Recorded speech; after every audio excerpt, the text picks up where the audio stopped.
নমস্কার বন্ধুরা, আজ আবার আমি এসে পড়েছি আপনাদের মধ্যে নতুন একটি রেসিপি নিয়ে। সেটাও দুর্গাপূজার স্পেশাল। সেটা হবে আপনার গুঁড়ো দুধের সন্দেশ। তো কিভাবে আমি গুঁড়ো দুধ দিয়ে সন্দেশটা করি আপনারা দেখতে থাকুন। আমি সন্দেশটা বানানো স্টার্ট করে দিচ্ছি। ঘি ঘি দিয়ে দিলাম, এই যে ঘিটা দিয়ে দিলাম।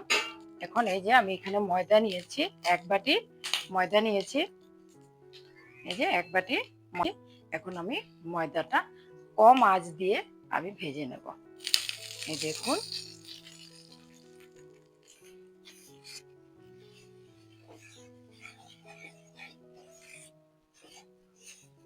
আঁচটা কমিয়ে দিতে হবে, না হলে লাল হয়ে যাবে, পুড়ে যেতেও পারে। সেজন্য আঁচটা কমিয়ে দিতে হবে। এইভাবে গরম দুধ ঢেলে দিচ্ছি। দেখুন, আমি দুধটা ঢেলে দিলাম। আঁচটা কিন্তু আর খালি নাড়তে থাকবো আমি, বুঝলে? এইভাবে কিছু সময় অপেক্ষা করা যাবে না, থেমে থাকতে পারবেন না। এইভাবে নাড়তে লাগবে, কারণ না নিচে লেগে যেতে পারে। এইভাবে কম আঁচে এইভাবে নাড়তে থাকবে। এই যে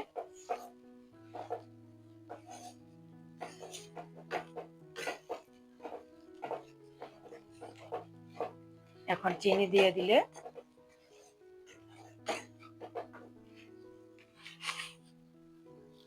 এই যে বন্ধুরা, আমি চিনি দিয়ে দিলাম।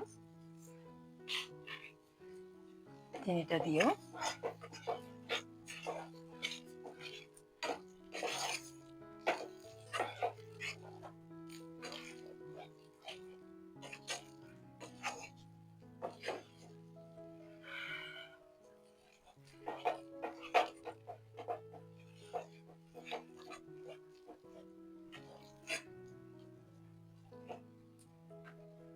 এখন আমি একটু একটু করে গুঁড়ো দুধ দেব। গুঁড়ো দুধ দিয়ে আমি নাড়তে থাকবো।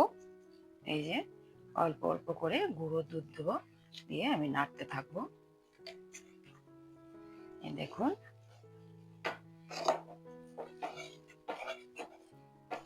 একদম শুকিয়ে যাবে।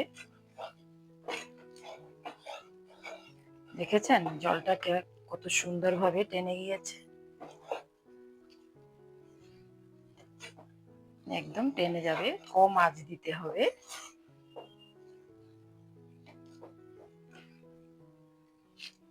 আবার একটু করে দুধ দিতে হবে, গুঁড়ো দুধ।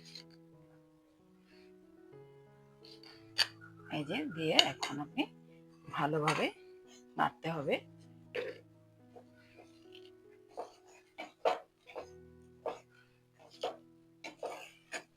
দেখুন,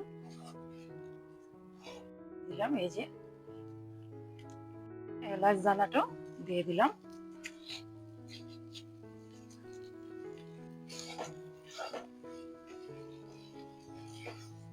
বন্ধুরা, আমার গুঁড়ো দুধের সন্দেশ হয়ে গেল।